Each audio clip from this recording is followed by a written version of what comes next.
சில படங்கள் ஸ்போர்ட்ஸ் படங்களா இருக்கும். ஸ்போர்ட்ஸுக்காக கிரிக்கெட்டா இருக்கட்டும், ஃபுட்பாலா இருக்கட்டும், இந்த வெளிநாடுகள்லாம் வேற மாதிரி ஃபுட்பால் விளையாடுவாங்க. கையில பால் எடுத்துக்கிட்டு முட்டி தள்ளிக்கிட்டு ஓடுவாங்க. அந்த மாதிரி கேமா இருக்கட்டும். எல்லா கேமுமே அந்த கேம் ஜெனருங்கிறது தனி. அதே மாதிரி ஹாரர் ஜெனருங்கிறது தனி. கேமும் ஹாரரும் ஒத்து வராது. அதே மாதிரி இந்த பக்கம் கல்ட்டுன்னு சொல்லுவான். இந்த ரகசிய குழு. ரகசியமா சில பேரு சில சேட்டைகளை பண்ணுவாங்க. சில பாரம்பரியத்தை கடைபிடிப்பாங்க. உலகத்தோட ஒத்து வர மாட்டாங்க. அது ஒரு தனி ஜெனர். இந்த 3 ஜெனருமே ஒண்ணுக்கு ஒண்ணு பெருசா சம்பந்தப்பட்டது கிடையாது. ஹாரரும் இந்த கல்ட்டு கூட ஓரளவு ஒத்து வரும்னு வைங்க. ஆனா ஸ்போர்ட்ஸ் ஜெனரோட இந்த கல்ட் ஜெனருங்கிறது செட்டே ஆகாது. ஆனா இப்ப நாம பார்க்க போற இந்த கதையில இந்த 3 ஜெனரும் சேர்ந்தே வரும். பெருசா எதிர்பார்க்காம மீடியம் எதிர்பார்ப்போட கதைக்குள்ள போகலாம் வாங்க. ஹிம்னு 2025ல வந்த ஒரு படத்தை தான் இன்னைக்கு நாம பார்க்க போறோம். ஹாலிவுட் படம். ஸ்டோரிக்குள்ள போலாமா? இந்த படத்தோட ஸ்டார்டிங் சீன்ல எடுத்ததுமே நம்ம ஹீரோ சின்ன பையனா இருக்கிறத காட்டுறாங்க. அவன் ஒரு டிவில அவனுக்கு பிடிச்ச சேவியர்ஸ் அப்படிங்கிற ஒரு டீம் எப்படி விளையாடுதுன்னு பாக்குறதுக்காக ஆர்வமா இருக்கிறான். அவன் குடும்பமே அந்த டீமுக்கு ஃபேன். அதுலயும் குறிப்பா அவங்க அப்பா தலையில போட்டிருக்கிற அந்த தொப்பி, அதுல கூட அந்த டீமோட பேரு எஸ் அப்படின்னு இருக்கிறத கவனிக்கலாம். வீட்லயும் சேவியர்ஸ்னு நிறைய எழுதி இருக்குது. Die hard fan. அந்த டீம்லயே சூப்பரா விளையாடுற ஒருத்தர் இருக்கிறான். இசையா அவனோட பேரு. கடவுள் மாதிரி இவங்க எல்லாம் பாக்குறாங்க. அவரை ஃபுட்பால் டீமோட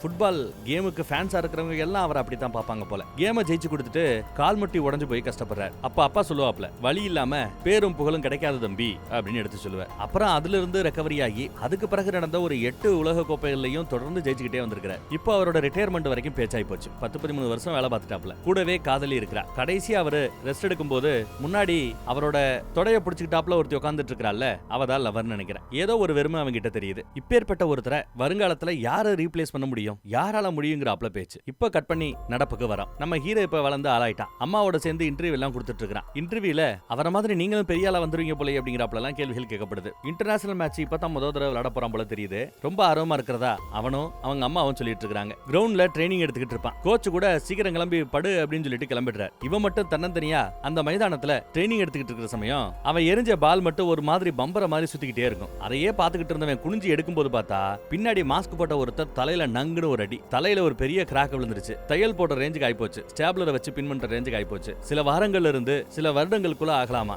இதுக்கு இவனோட தலையில அடிபட்டு இருக்கிற அந்த காயம் குணமாறதுக்கு, உள்ள இருக்கிற பிரெயின் ரெக்கவரி ஆறதுக்கு. விளையாடலாமா அப்படின்னு கேட்டீங்கன்னா இந்த வேர்ல்டு டோர்னமெண்ட் அஸ் அ டாக்டரா என்னால விளையாடுன்னு சொல்ல முடியாது அப்படின்னு சொல்லும்போது அஸ் அ ஃபேனா விளையாடுன்னு உங்களால சொல்ல முடியுமா அப்படின்னு இவன் கேட்பான். நம்ம ஹீரோ பரவாயில்ல, இந்த வருஷம் இல்லைன்னா அடுத்த வருஷங்கிறாங்க அம்மா. நம்ம ஹீரோக்கு கூட ஒரு கேர்ள் ஃப்ரெண்ட் இருக்கிறா. அம்மா அது இதுன்னு எல்லாரும் கூட சேர்ந்து கையசிச்சு போய்கிட்டு இருப்பான். தலையில இருக்கிற அந்த காயத்தை மறைச்சுக்கிட்டு இவன் துணி எடுத்து போத்திக்கிறான். நிறைய பேர் செல்ஃபி அது இதுன்னு எடுத்து தள்ளிட்டு இருக்காங்க. எல்லாத்தையும் முடிச்சு ஒரு வழியா லிஃப்ட்டுக்கு வந்துட்டாங்க. ஒருத்தன் அவனுக்கு ஹேர் கட் எல்லாம் ஓரளவு பண்ணி ஓரளவு அவனை அழகா ரெடி பண்றதுக்கு முயற்சி பண்ணுவான். அப்படி ரெடி பண்ணிட்டு இருக்கும் போதே தலையில இருந்து அந்த பின்ன தெரியாதனமா எடுத்து விட்டாங்க. ரத்த வர ஆரம்பிச்சிருச்சு. டென்ஷன் ஆயிட்டான். கத்துறான். மக்களுக்கு மத்தியில பால் எடுத்து அழகா த்ரோ பண்ணி காட்டணும். அப்பதான் இந்த விபத்துக்கு பிறகு அவன் நல்லா இருக்கிறாங்கிறத எல்லாரும் புரிஞ்சுப்பாங்க. பண்ணிடுவியான்னு அம்மா டவுட்லயே கேக்குறாங்க. கோச் ஏதோ சொல்றாரு, இந்த அம்மா ஏதோ சொல்லுது. இவன் வேற பின்ன பிடிங்கி விட்டான். செம டென்ஷன்ல கத்துறான். நம்மால ஏமா இந்த ஒரு நொடிக்காக தான் வாழ்நாள் முழுக்க நான் கஷ்டப்பட்டு இருக்கேன், அதனால டெஃபினட்டா நான் பண்ணுவேன் அப்படின்ட்டான். ஆனா மீடியா சும்மா இல்ல. என்னதான் சொன்னாலும் அம்மா விடல போல. மீடியா கேள்வி மேல கேள்வி. ஏன் அவரை வெளியில அனுப்ப மாட்டேங்கிறீங்க,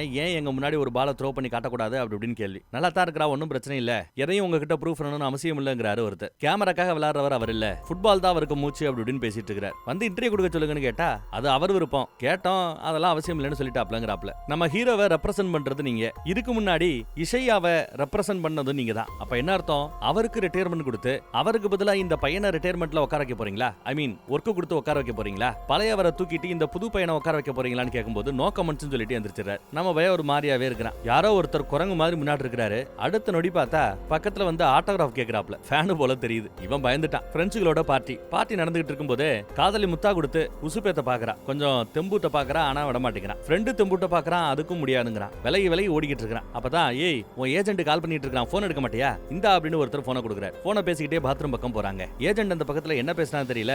கொஞ்ச நேரத்துல அவன் குஷி ஆயிட்டான். இசையாங்கிற அந்த மாபெரும் வீரன் உனக்கு ட்ரைனிங் கொடுக்க ஆசைப்படுறாரு, அடுத்த லீக்குக்கு உன்னை தயார் பண்ண இருக்கிறாரு, வரையான்னு கூப்பிட்டதும் நம்ம ஆளு உடனே சரின்னு ஒத்துக்கிட்டான். கண்ணெல்லாம் கலங்குது. சந்தோஷத்துல அவ்வளவு ஆனந்த கண்ணீர் வெடிக்கிறான். அடுத்த லீக் நம்ம ஆட போறோம், இசையாவே எனக்கு ட்ரைனிங் கொடுக்க போறாருன்னு ரொம்ப சந்தோஷமா கிளம்பி வராங்க. பார்த்தா அவருக்கு பாலைவனத்துக்கு மத்தியில அவரோட ட்ரைனிங்காகன்னு வீடு கிரவுண்டுன்னு நிறைய இருக்குது போல தெரியுது. நம்ம ஆளும் சரின்னு கிளம்புறான். போற வழியில பார்த்தா நிறைய பேர் மாஸ்க் எல்லாம் போட்டுக்கிட்டு ஒரு மாதிரி போராட்டம் பண்றாப்ல பண்ணிட்டு இருக்காங்க. அதுல ஒரு பொண்ணு வந்து எவ்வளவு பெரிய லெஜெண்ட் இசையா, அவரையே ரீப்ளேஸ் பண்ண பாக்குறியா, எங்களுக்கு நீ வேண்டாம், எங்க கிளப்புக்கு அவர் தான் வேணும் அப்படின்னு சில பேர் முட்டையெல்லாம் அடிக்கிறாங்க. அப்புறம் பாலைவனத்துக்கு மத்தியில அவ்வளவு பெரிய பங்களாவுக்கு நம்ம ஆளு வந்து இறங்குறான். இவன் மட்டும் தான் வரான். பாக்குறதுக்கு ஒட்டுமொத்த பங்களாவும் அண்டர் கிரவுண்டுக்குள்ள இருக்குது போல. கரெக்டா வந்ததும் கதவு திறக்கப்படுது. உள்ள வந்ததும் கதவு சாத்தப்படுது. பொட்டி படிக்க வச்சுட்டு உள்ள வரான். இசையாவோட பொண்டாட்டியோட போட்டோ அங்க தொங்குறத கவனிக்கலாம். இன்னும் கொஞ்சம் உள்ள வந்தா அவர் வாங்கின பல அவார்டுகள், பல மோதிரங்கள், அவன் பயன்படுத்தின கேமுக்கு பயன்படுத்தின எக்யூப்மெண்ட் எல்லாத்தையுமே கண்ணாடியில அடைச்சு வச்சிருக்கான். உள்ள வந்து பார்த்தா ஏதோ எலும்புகளை வச்சு ஏதோ பண்ணிக்கிட்டு இருக்கான் இசையா. எஸ், இவர் தான் அது. கடவுள் மாதிரி நீங்க என்ன எல்லாம் எடுத்து பேசிட்டு இருக்கிறாப்ல. நீ வந்ததுல சந்தோஷங்கிறாரு இவர். ஃபுட்பால் தான் உயிர் மூச்சா இருக்கணும், அதை தவிர வேற விஷயம் எதுலயுமே கான்சென்ட்ரேஷன் இருக்க கூடாது. குடும்பம், குட்டி,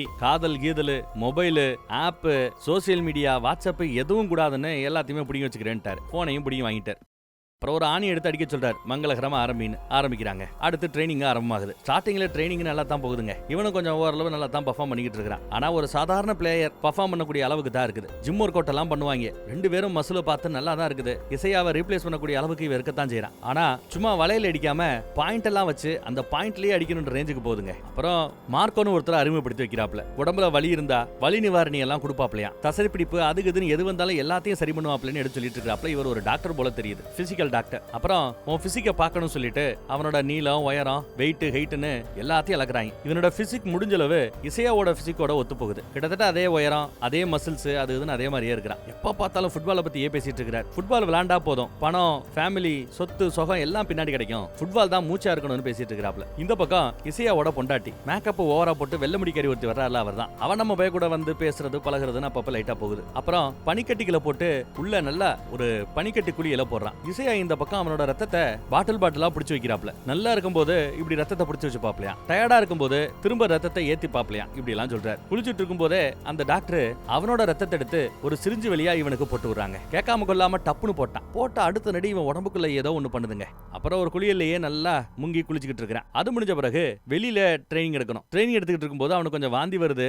அவ்வளவு இலக்குது, அவ்வளவு கஷ்டப்பட்டு ஓடுறாங்க. அவ்வளவு கடுமையான ட்ரைனிங் கொடுக்கப்படுது. ஒரு கட்டத்துல முடியாம வாந்தி எடுத்துட்டு விழுந்து கிடக்கும்போது கையில கோராடியோட வந்து யாரோ ஒருத்தர் வெற்றாப்ல இவனுக்கு தோணும். அந்த இன்ஜெக்ஷன் போட்ட பிறகுதான் இவனுக்கு இந்த மாதிரி கனவுகள் வருது. பார்த்தா இருக்குது நம்ம இசையாதான். படி கமான் படி, இதெல்லாம் சகஜம், எந்திரி அப்படின்னு சொல்லிட்டு உசி பேத்துறார். நல்லா கமான் டெம்பேத்துறார். அப்புறம் புதுசா ஒரு டீம் வர சொல்லியிருக்கார். ஆளா பார்த்தா இவங்க எல்லாம் ஃபுட்பால் விளையாட வந்தவங்க மாதிரி தெரியல. ஒவ்வொருத்தரும் ஜெய்ஜாண்டிக்கா இருக்கிறானுங்க. பேசிட்டு இருக்கும்போதே டப்புன்னு பின்னாடி இருந்து நம்ம டாக்டர் ஒரு ஊசியை போட்டு விட்டார். கருவிலி ஒரு மாதிரி பெருகுது. இவனுக்கு புது உத்தியோகம் கிடைச்சாப்ல, ஒரு உத்வேகம் கிடைச்சாப்ல இருக்குது அவனுக்கு. பால தூக்கி போடுறான் வேகமா. நல்லா தான் பால தூக்கி போடுற, ஆனா 2 செகண்டுக்குள்ள 3 பேருக்கு நீ பால தூக்கி போடணும். அப்படி கரெக்டா போட்டேன்னா சூப்பர், போடலைன்னா பனிஷ்மெண்ட் உண்டுங்கறாப்ல. அந்த பனிஷ்மெண்ட்டை ஏத்துக்க போறது யாருன்னா வந்தவங்கள ஒருத்தன், நம்ம ஹீரோவோட ஃபேன் போல. அவனால முடியும், 2 நிமிஷத்துல 3 பால் எறியணும். ஒரு பால் எரிஞ்சதுமே ஒரு பிரேக் கிடைக்கும், டைம் கவுண்ட் நின்றும். அடுத்த பால குறிப்பத்தி எறியணும், கவுண்ட் நின்றும். அடுத்து 3வது தடவை எரியறதுக்குள்ள அந்த 2 நிமிஷம் முடிஞ்சு கொஞ்சம் நேரம் மிச்சம் இருக்கணும். 2 நிமிஷம் முடிஞ்சும் இவன் பால எரியலன்னா, இல்ல பால எரியும் போது அந்த பக்கம் பிடிக்கிற 3 பேர் சரியா பிடிக்கலன்னா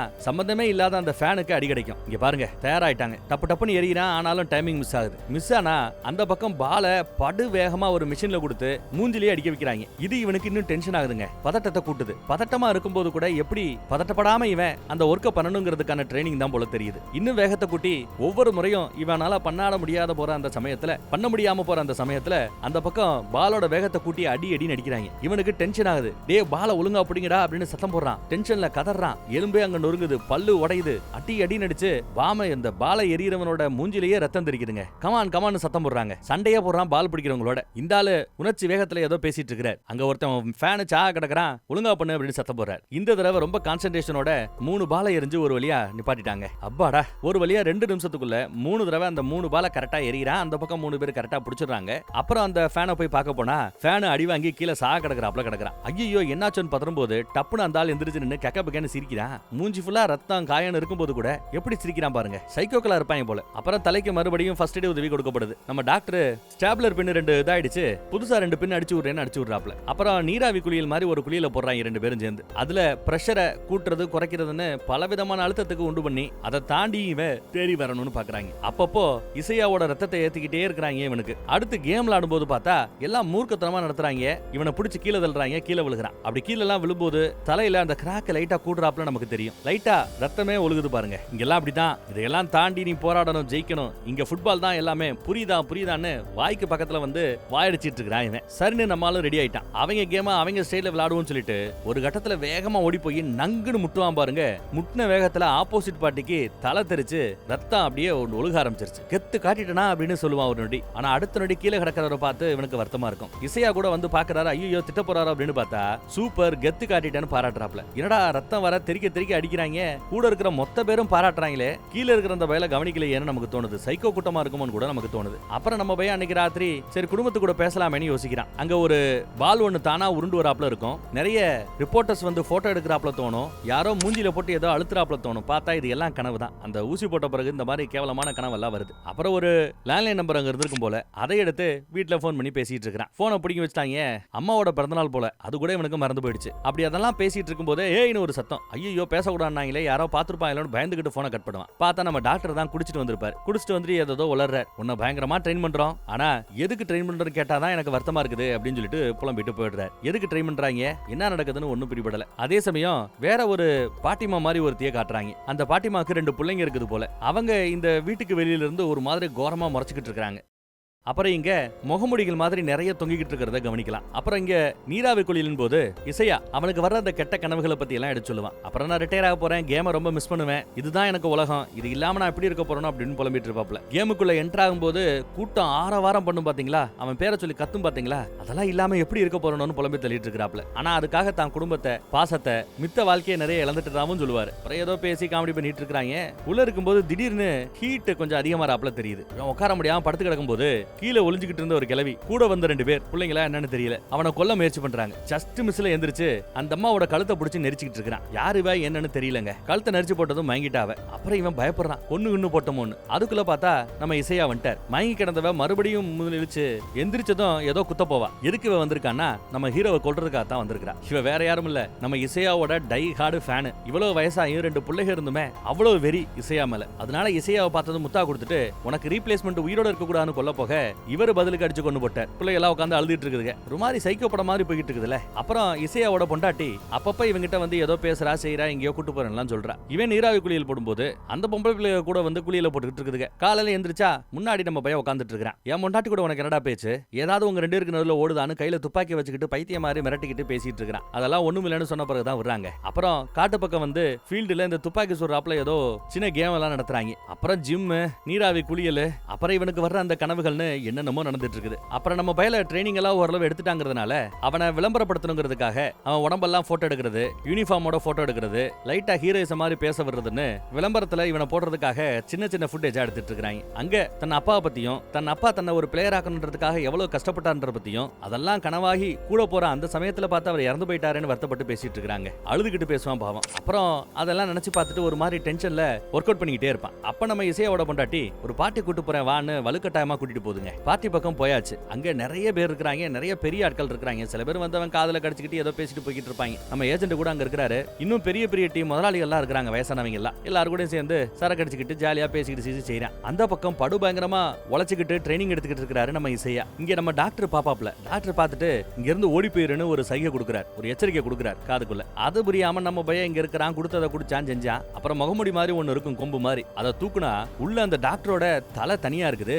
யாரை வெட்டி இருப்பான்னு நினைக்கிறீங்க? தெரியல. அதை பார்த்து இவனுக்கு வாந்தியே வருது. ஆனா தலைய பெருசா கண்டுக்காம பார்த்துக்கிட்டு அசால்ட்டா போய்கிட்டு இருக்கா இசையாவோட பொண்டாட்டி. அப்ப அவதான் தலையை வெட்டி இருப்பாளோன்னு நமக்கு தோணுது. அப்புறம் பார்த்தா இசையாவோட பிளட் ரத்தத்தை பாக்கெட்டா இவன் உடம்புல இறக்க ஆரம்பிக்கிறாங்க. ஸ்கேன் பண்றாங்க. இவன் உடம்பு படு பயங்கரமா சூடாகுது, படு பயங்கரமா வெறியாகுது. அவனோட ஹார்ட் அதை தாங்கிக்க முடியாத ரேஞ்சுக்கு உடம்பு அவ்வளவு பவர்ஃபுல் ஆகுது, துடிக்குது. இதை அமைதிப்படுத்தணும்னா ஒரு இன்ஜெக்ஷன் அப்பப்ப டாக்டர் போடுவாப்ல. அந்த இன்ஜெக்ஷன் வேணும். ஒரு வழியா இப்படியே அந்த பக்கம் எகிரி போய் அந்த இன்ஜெக்ஷன் எடுத்து இதயத்திலேயே ஒரு குத்து குத்திப்பாங்க. அப்புறம் தான் உயிரோட திரும்புறான். கண்ணெல்லாம் பாருங்க செவந்து போய் எப்படி இருக்குதுன்னு. சும்மா இன்ஜெக்ஷனா லைட்டா போட்டுக்கிட்டு இருந்தாங்க. ஒரு பாக்கெட்டை ஏத்துனதுங்கிறது இவன் சாகணுங்கிறதுக்காக செஞ்சாப்ல நமக்கு தோணும். அதனாலேயே காண்டாய் இந்த பக்கத்துல வந்து பாக்குறான். பார்த்தா நம்ம இசையா கிடக்குறார். இசையா தான் இதெல்லாம் பண்றான்னு சொல்லிட்டு இசையாவை அடிக்கும் போகும்போது எஸ்கேப் ஆகி பதிலுக்கு அவர் அடிக்கிறார். இவன் உள்ள வந்ததுமே அது ஒரு போட்டிக்களம் மாதிரி கதவு மூடப்படுகிறது. உள்ள போட்டிக்கான வீரர்கள் 2 பேர் இருக்கிறாப்ல இருக்கிறாங்க. இந்த கிளாடியேட்டர் யுத்தம்னு சொல்லுவோம்ல, அடிமைகள் 2 பேரை சண்டை போட விட்டு அதுல ஒருத்த மட்டும் உயிரோட வருவான், அவன் தான் ஹீரோன்னு சொல்லுவாங்க. அவனுக்கு அடிமையில இருந்து விடுதலை கிடைக்கும்னு பேரு புகழும் கிடைக்கும்னு. கிட்டத்தட்ட அந்த மாதிரி தான் இங்க நடக்குதுங்க. இங்க வச்சுதான் அவர் சொல்றாரு, உன்னை ட்ரெயின் பண்ணவங்க தான் என்னையும் ட்ரெயின் பண்ணாங்க. உனக்கு என் ரத்தத்தை கொடுக்குறாங்க இல்ல, அதே மாதிரி எனக்கு என் குருநாதரோட ரத்தத்தை கொடுத்தாங்க. அவருக்கு அவர் குருநாதரோட ரத்தத்தை கொடுத்தாங்க. அவருக்கு அவரோட குருநாதரோட ரத்தத்தை கொடுத்தாங்க. இப்படி பல பேரோட ரத்தம் அடுத்தடுத்து பரிமாறமாகி வந்து தான் நாம இவ்வளவு பவர்ஃபுல்லா வந்து நிக்கிறோம். எனக்கு ஃபுட்பால் தான் எல்லாம். திடீர்னு என்ன வெளியில போட்டாங்கறாங்க, என்ன ரீப்ளேஸ் பண்றதுக்கு நீ வந்திருக்கேங்கறாங்க. எப்படி விட முடியும்? அப்படிலாம் விட முடியாதுல்ல அப்படின்னு பேசுறாருங்க. இவங்க ஏன் ரத்தத்தை பரிமாத்திக்கிறாங்கன்னா தெம்பூட்ட வகையில உற்சாகம் இருந்து அப்புறம் மார்க்கெட்ல இருக்குங்க தடை செய்யப்பட்ட சில மருந்துகளை உடம்புல ஏத்திக்கலாம். அது ஒரு உத்வேகத்தை கொடுக்கும். போட்டிகளை ஜெயிக்கிறதுக்கு வாய்ப்பு இருக்கு. ஆனா டெஸ்ட்ல தெரிஞ்சு போயிடும், மாட்டிப்பாங்க. அப்புறம் அவங்க வெற்றி செல்லாதுன்னு அறிவிக்கப்பட்டு விடும். அந்த மாதிரி டெஸ்ட்ல வரக்கூடாதுன்னு சொல்றதுக்காக தான் ரத்தத்தையே இவங்க கொடுத்துட்டு இருக்காங்க போல தெரியுது. நம்ம ஹீரோ அதை சீட்டிங்கிறான். இதெல்லாம் தப்பு, இதெல்லாம் சீட்டிங்கிறான். ஃபுட்பால் தாண்டா முக்கியம், எனக்கு எல்லாமே அதான்டா அப்படிங்கிறாப்ல. நானே ஃபுட்பால் அப்படின்னு திமிர்ல பேசுவான். பதிலுக்கு வந்து நம்மால 2 அடி போட்டுக்கிட்டு இருக்கும்போது 2 பேருக்கு நடுவுல சண்டை. மாத்தி மாத்தி ஒருத்தர அடிச்சுக்கிட்டு இருக்காங்க, குத்திக்கிட்டு இருக்காங்க. அதுல ஒரு கட்டத்துல அவங்க 2 பேரும் சண்டை போடுறதும் தலையை முட்டுறதும் கண்ணை நோண்ட பாக்குறதுன்னு சண்டையே வித்தியாசமாக போகுது. ஒரு கட்டத்துல நம்ம பைய கீழே தவந்து போய்கிட்டு இருக்கும்போது கையை முறுக்கி விட்டு உடைச்சு விட்டாங்க. கையை உடைச்சு விட்டான். இனிமே உன்னால ஒண்ணும் பண்ண முடியாது, புடுங்க முடியாது பேசிட்டு இருக்கும்போது உடஞ்ச கையோட அங்க இருந்த ஹெல்மெட் எடுத்துக்கிட்டான். ஹெல்மெட்டை எடுத்து நம்ம பயல போட்டு பொலின்னு அடிச்சு மூளையை செதைச்சு அடிச்சே கொண்டு விட்டாங்க. இப்படி இங்க நடக்கிற சண்டைய மேல இருந்து ஒரு பெரிய கூட்டம் பாத்துக்கிட்டு இருக்குது. இது ஒரு கல்ட் மாதிரி, ஒரு ரகசிய குழு மாதிரி. அத்தனை பேர் மேல இருந்து இந்த சண்டையை பார்த்து, இந்த ரத்த கலரையை பார்த்து ரசிக்கிறாங்க. இதுவரை இந்த குருநாதர்கள் அடுத்தடுத்து ரிட்டையர் ஆகும்போது அப்பயும் இதே மாதிரி தான் பண்ணிருப்பாங்க போல. இதுல அவங்களுக்கு ஒரு ஆனந்தம். ஒரு வழியா அந்த போட்டியில ஜெயிச்சு இவர் வெளியில வந்தா முகமுடி போட்டுக்கிட்டு ஒரு 5 பேர் முன்னாடி இசையாவோட பொண்டாட்டி உட்கார்ந்துட்டு இருக்கா. இவங்க தான் இந்த கல்ட்டோட தலைவர்கள் போல. பெரிய வரவேற்புக்காக எல்லா ஏற்பாடுகளும் செய்யப்பட்டிருக்கிறது. அங்க வச்சு இவங்க கல்ட்டோட ரூல் புக்கு, ஒரு கோடாரி, அப்புறம் கையெழுத்து போறதுக்கு ஒரு பேனா, அக்ரிமெண்ட் இருக்கான். இவன் கனவுலையும் எதிர்பார்க்க முடியாத அளவுக்கு கோடி கோடி கோடி கோடி பணம் கிடைக்க போகுது. கையெழுத்து போட்டு அடுத்த 5 வருஷத்துக்கு கான்ட்ராக்ட்ல இருந்துக்கலாம். டீமை ரெப்ரசன்ட் பண்ணி போலாம் வரலாம், எல்லாம் கிடைக்கும். கையெழுத்து போடு. ஆனா இங்க நடந்த விஷயங்கள்லாம் வெளியில சொல்லக்கூடாது, வைக்க கூடாதுங்கிறது கண்டிஷன். ஆனாலும் இவன் கையெழுத்து போட தயங்கிட்டு இருக்காங்க. கோவத்துல ஒரு மாதிரி டென்ஷன் ஆகிட்டு இருப்பான். அவங்க அப்பாவோட போட்டோ வேற அங்க இருக்கும். அதையெல்லாம் பார்த்து இன்னும் உணர்ச்சிப்படுவான். அப்பதான் அங்க இருந்த ஏஜென்ட் ஒருத்தன் அவன் முகமுடி போட்டிருப்பான். முகமுடியை கழட்டிட்டு வந்து, டேய் உங்க அப்பா யாரும் தெரியுமா? உங்க அப்பனும் இதே மாதிரி எங்க ரகசிய குழுல ஒருத்தவனா இருந்தவன் தான். நீ பிறந்தப்பயே உன்னை இதுக்காகவே ட்ரெயின் பண்ணணும்னு முடிவெடுத்து நாங்கெல்லாம் சேர்ந்து தான் உன்னை இந்த ஃப்ளோக்கு கொண்டு வந்தோம், வளர்த்தோம், செஞ்சோம்னு சொல்லிட்டு இருப்பாப்ல. அப்பா கூட ஒரு பெரியவர் போட்டோல இருப்பாரு. அவரு இங்க இருக்கிறாரு, அந்த 5 பேர்ல ஒருத்தவரா. அதனால யோசிக்காம கழுத்து போடு, உங்க அப்பாவோட ஆசை அப்படின்னு பேசுவாங்க. என்ன ஒரு அடிமையை வளர்க்கறாப்ல வளர்த்துட்டு இருந்திருக்காரு அப்படின்னு இவனுக்கு கோவம் வருது இப்போ தன் அப்பா மேலேயே. அது மட்டும் இல்ல, அவனை இந்த பக்கத்துல கொண்டு வரணும், இந்த மாதிரி ட்ரைனிங் கொடுக்கணும், குருநாதர் கூடிய சண்டை போட விட்டு எவனாவது ஒருத்தவனை வெளியில வர வைக்கணும்னு எல்லாம் அந்த பாரம்பரியத்தை அவங்க ஃபாலோ பண்ணிட்டே வந்திருக்காங்க. அப்படி வரணும்னா இவன் தலையில அடிபடணும்னு அன்னைக்கு ஒரு மாஸ்க் போட்டவன உள்ள அனுப்பி தலையில அடிக்க வச்சதும் இந்த பெரியவர் தான். சோ இவனோட தலையில அடிபட்டது, கேம் விளையாடாம போனது, இது எல்லாத்துக்கும் காரணம் இவங்க தானே தெரிஞ்சது. இன்னும் கோவம் வருதுங்க. கோவத்துல தான் தலையில அடிச்சவனை கோடாரி எடுத்து ஓங்கி ஒரு போடு கொண்டு போட்டாப்ல. ஆளு ரத்த கலரி ஆறத பார்த்து எல்லாரும் தெரிச்சு ஓடுவாங்க. அந்த 5 பேரும் பயப்படுவாங்க. ஆனா இசையாவோட பொண்டாட்டி மட்டும் எல்லாத்தையும் நான் உங்களுக்காக செய்யணுமா, இவனை கொல்றது கூட நான் தான் செய்யணுமான்னு கத்தி எடுத்துட்டு கிளம்பி வரும்போது அவ போட்டிருந்த ட்ரெஸ்ல கால் தடிக்கு கத்தி அவளோட கழுத்துல குத்திடுச்சு. அவ ஜோலி முடிஞ்சு. அடுத்து அங்கங்க தெரிஞ்சவங்கள வாளால வெட்டு, கத்தியால குத்து, கைய வெட்டி, கழுத்தை வெட்டின்னு பல விதமா கொலை பண்ணிக்கிட்டு இருக்கிறான் அந்த பெரியவர். அவர் தலைய துண்டாக்கிட்டான். அந்த தலையவே ஃபுட்பால் மாதிரி பந்தாடுறான். நம்ம ஏஜென்ட் டவர் கிடைக்கலையே, யாருக்கு போன் பண்ணு தெரியாம முழிச்சிட்டு இருக்கிறார். என்ன மன்னிச்சிரு, பேசாம என்ன கொன்னுரு அப்படி இப்படின்னு புலம்பிட்டு இருக்கிறார். கத்தி எடுத்து குத்துவாருன்னு பார்த்தா குத்தாம விட்டுட்டாப்ல. என்ன விட்டுரு, உனக்கா என்ன வேணாலும் செய்யறேன் அப்படி இப்படின்னு புலம்பிக்கிட்டு இருக்க. சரின்னு விட்டுட்டு நம்ம ஆளு கிளம்பிடுறாருங்க. கையில அந்த கோடாரியை எடுத்துக்கிட்டு. நீங்க வச்ச ஆளு நான் இல்லடான்னு கெத்து காட்டிட்டு போக படமும் இந்த இடத்துல முடிஞ்சிருச்சு. ஒரு ஃபுட்பால் கேமையும் கல்ட் மாதிரியான அந்த ஜெனரையும் எடுத்து அதை 2ஐயும் ஒன்னு சேர்த்து இப்படி ஒரு கான்செப்ட கொண்டு வந்திருக்காங்க. அதுல கெமிக்கல் சேமித்த மருந்துகளை பயன்படுத்தக்கூடாதுன்னு இதற்கு முந்தைய ஜாம்பவான்களோட ரத்தத்தை வாழையா தலைமுறையா அடுத்தடுத்த வீரர்களுக்கு அப்படி கடத்திட்டு வராங்க பாத்தீங்களா. அதுதான் ட்விஸ்ட். ஒரு வகையில ஏமாத்து வேலை. அது எனக்கு பிடிக்கல. ஏன்னா கேமா பாக்குறவன், ஏமாத்தாம முறைப்படி ஜெயிக்கணும்னு நினைக்கிறவன் இந்த மாதிரி ஒருத்தனை தேர்ந்தெடுத்ததுனால அவங்க அந்த குழுவே, அந்த கல்ட்டே அழிஞ்சு போயிடுச்சுன்னு சொல்லலாம். கடைசியில வேற ஒரு நல்ல படத்துல நம்ம சந்திப்போம். நம்ம வாட்ஸ்அப் குரூப்போட லிங்க் கீழே இருக்குது. இப்ப நான் பேசும்போது கூட என் ஸ்கிரீன்ல வாட்ஸ்அப் குரூப்போட லிங்க் வரும். விருப்பவரங்க கிளிக் பண்ணி ஜாயின் பண்ணிக்கோங்க. என்ன சேனல்ல என்ன வீடியோ போட்டாலும் அதோட யூடியூப் லிங்க் நம்ம வாட்ஸ்அப் குரூப்ல கொடுக்கறது வழக்கம். சோ நீங்களும் மிஸ் பண்ணாம பார்க்க முடியும். ஏதாவது அப்டேட் இருந்தாலும் அப்பப்ப கொடுக்குறேன். சரிங்களா? ஜாயின் பண்ணிக்கிறீங்களா? தேங்க்யூ.